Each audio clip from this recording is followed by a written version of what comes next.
Bonjour à vous, j'espère que vous allez bien.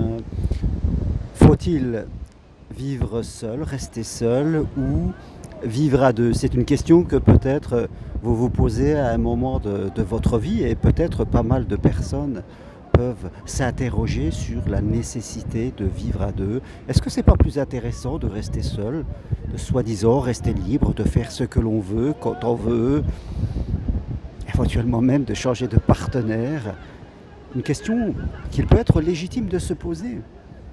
Et dans ma vie, je suis passé par plusieurs phases.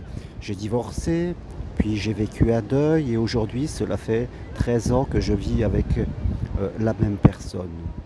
Entre mes différents couples, j'ai vécu des années seul et j'ai en tout cas vécu cette expérience de m'occuper de moi, de vivre chez moi, d'être dans cette liberté.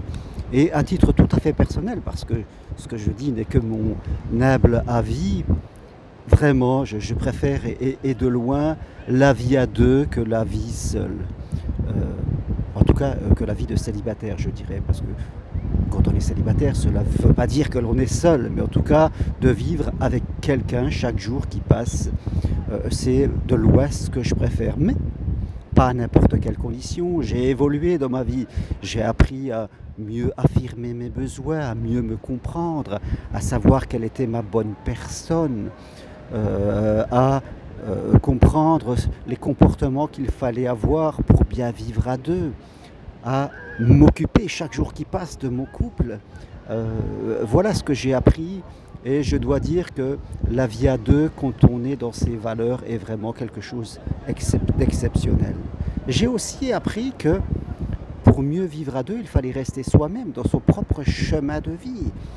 C'est comme une parallèle, il y a le vie de couple et il y a votre chemin de vie que vous devez tout le temps continuer pour être déjà pour vous-même, c'est votre propre chemin, pour partager des choses avec la personne avec qui vous vivez, parce que si on s'empêche de vivre soi-même comme beaucoup le font, au bout d'un moment, on ne sait plus de quoi parler, vu qu'on vit la même chose, qu'on s'enferme tous les deux, on n'a plus beaucoup de zones pour parler. Donc, vivre à deux, c'est rester soi-même et aller plus loin, c'est pouvoir partager les choses que l'on va vivre seul. Et bien sûr, on vit aussi des choses à deux. J'espère que vous m'entendez bien parce que je suis sur cette magnifique plage d'Essaouira au Maroc et la marée est en train de monter juste à côté de moi. J'espère que je ne vais pas me faire mouiller les pieds. Mais en tout cas, oui, si je devais répondre à titre tout à fait personnel à cette question, est-il mieux de vivre seul ou de vivre à deux? Je crois que pour moi, la vie à deux est quelque chose de merveilleux. Tous ces petits moments que l'on a, ces voyages que l'on fait, ces partages que l'on a chez soi le soir, sur le canapé, en regardant un film, dans le lit, en discutant, les petits câlins qu'on peut se faire à n'importe quel moment de la journée. Voilà, le foyer doit être un concours où on aime rentrer le soir, on s'attend, on discute, on se fait des petits apéritifs ensemble. C'est ça qui fait la richesse à deux. Et quand on a une problématique, ben on peut en discuter, on est libre, on se sent accepté dans nos fragilités. Ça fait vraiment le bonheur de vivre à deux. L'autre est notre meilleur supporter quand on s'engage dans quelque chose. Quand elle dit je vais danser, je ne suis pas fan de la danse, mais je vais la voir. On discute ensemble de ce qu'elle fait. Quand je pars marcher sur le chemin de Compostelle, vous savez que je suis organisateur de marche sur Compostelle, alors venez, donnez-vous cette chance. Eh bien quand je rentre, on discute. Elle me dit qui est-ce que j'ai rencontré, de quoi on a parlé. Il m'arrive parfois de m'absenter pendant 15 jours parce que c'est mon chemin de vie personnel et on le partage. Donc oui, vivre à deux, ce n'est pas plus vivre pour soi, pas du tout. C'est bien au contraire, c'est avoir le meilleur supporter. Je suis le meilleur supporter de ce que fait Edwige. Je la comprends aussi dans son histoire, dans ses fragilités.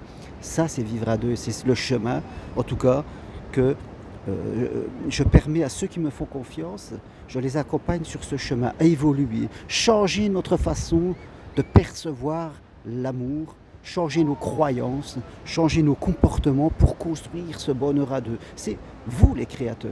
Personne ne le fera à votre place. Alors oui, il faut vraiment croire que c'est possible, parce qu'il existe plein de personnes qui veulent vivre ça. Mettez un peu vos critères de côté. critères sur l'autre, critères sur ce qu'il faut vivre ou pas vivre. Ouvrez votre cœur. Soyez l'amour que vous voulez rencontrer et vous verrez que oui, vous avez ce pouvoir de vivre à deux. Vraiment, pour ceux qui sont seuls, je vous invite à venir à mes 2 jours, les 23 et 24 mai, hors route vers l'amour. Si vous ne pouvez pas, eh bien, on peut faire mon programme en solitaire, voilà, de chez vous. Voilà. Je vous envoie tout ce qu'il faut et on se fait des rendez-vous par Skype ou WhatsApp. Mais donnez-vous les moyens d'être heureux. L'amour, c'est vraiment une chose merveilleuse. Presque, je dirais que l'amour va sauver le monde. En tout cas, par rapport à certains comportements, par rapport à une certaine agressivité qui peut exister dans notre monde. L'amour est le paravent pour tout cela. Et que si vous êtes plus heureux dans votre vie, voilà, vous ferez du bien au monde. Alors, pour répondre à la question, est-ce que je préfère vivre à deux? Est-ce que je préfère rester seul? Ma réponse est à 100%. Non, je préfère vivre à deux, dans les critères de l'amour authentique tel que je les définis. Très bonne journée à vous. Allez voir sur mon site internet tout ce que je propose. Marche sur Compostelle, venez, c'est vraiment génial. Accompagnement en route vers l'amour pour retrouver l'amour, ou si vous êtes dans un couple qui souffre. Et bien sûr, mes formations pour devenir psychopraticien ou coach, directement possible de chez vous, mon site germainroncari.com. À bientôt, merci et au revoir.